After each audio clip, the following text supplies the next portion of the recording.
We will start the regular press conference by Minister Hayashi. Minister, the floor is yours. I do not have any initial comments. If you have any questions, please raise your hand.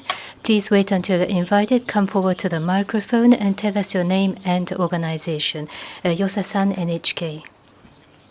Thank you. Iwasawa, NHK. There was a notification by North Korea about the plan to launch a satellite.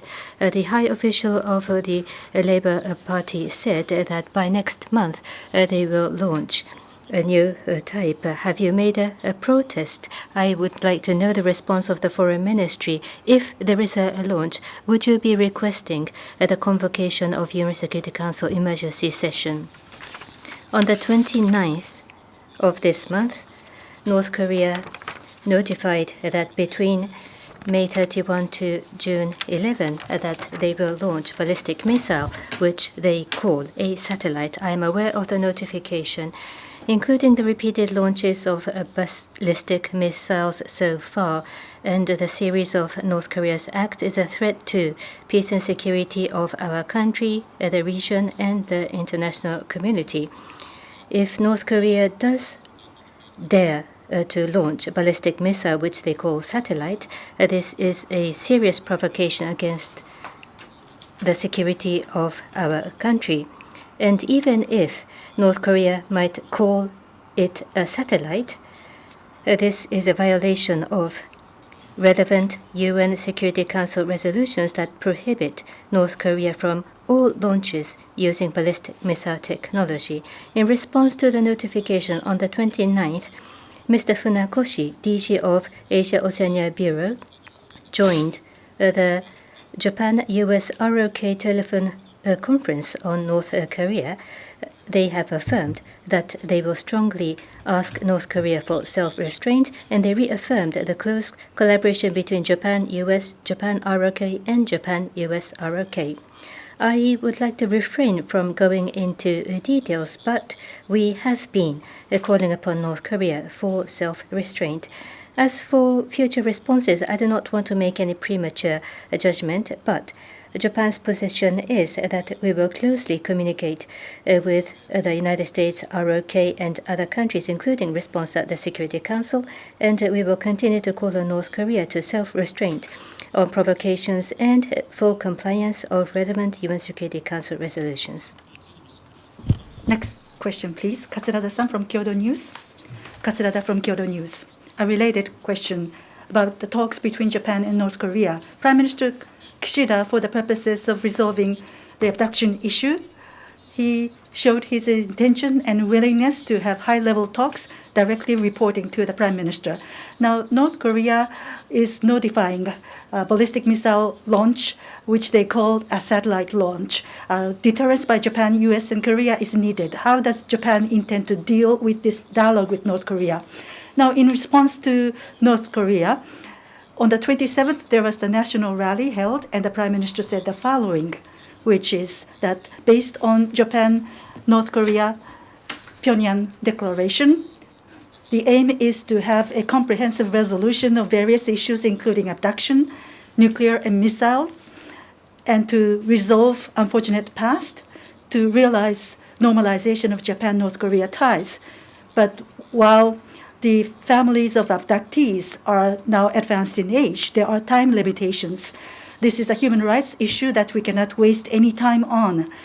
In order to realize early return of the abductees, all of them, Prime Minister said that he will forcefully work on this matter. Prime Minister said that resolving the issues between the two countries to carve out a new era for the two countries, this is the Prime Minister's determination. Prime Minister wants to convey his wishes to Chairman Kim at every opportunity, and in order to realize a summit between the two countries, he said that he would like to have high-level consultations directly reporting to the Prime Minister, overcoming all kinds of obstacles for the purposes of peace and stability of the region and the world.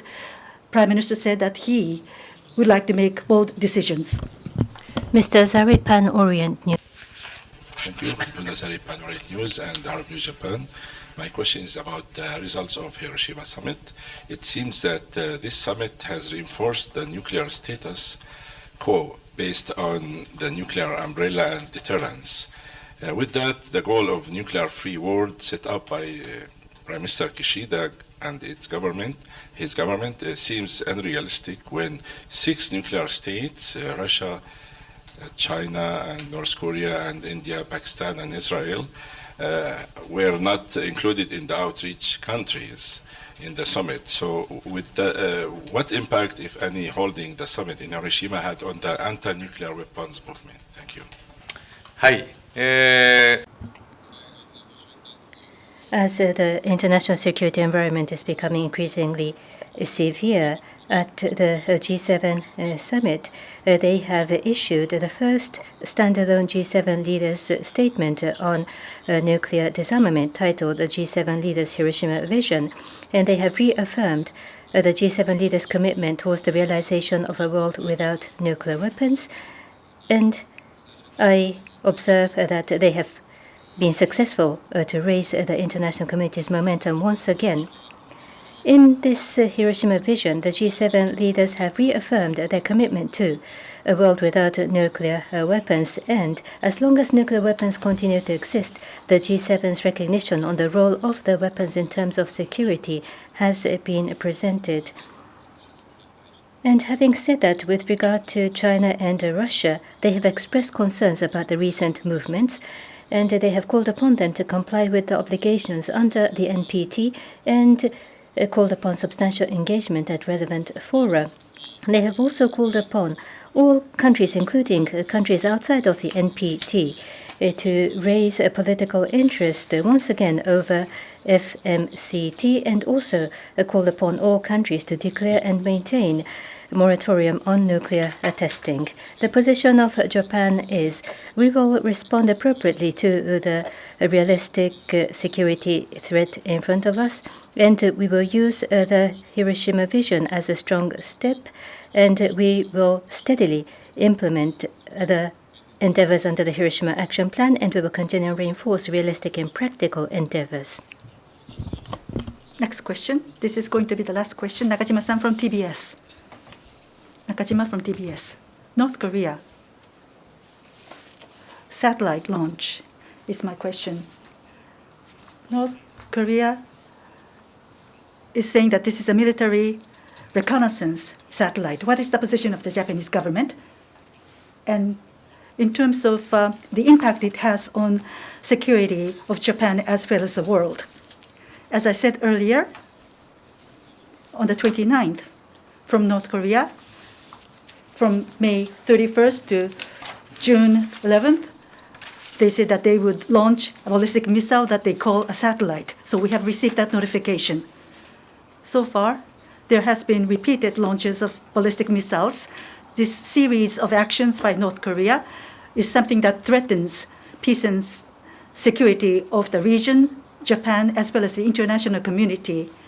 And going ahead with the ballistic missile launch that they call a satellite is a serious provocation act for Japan's security. Even if they call it a satellite, the UN security relevant resolutions that says that any launches that uses ballistic missile technology is prohibited. That is the end of the conference. Thank you very much.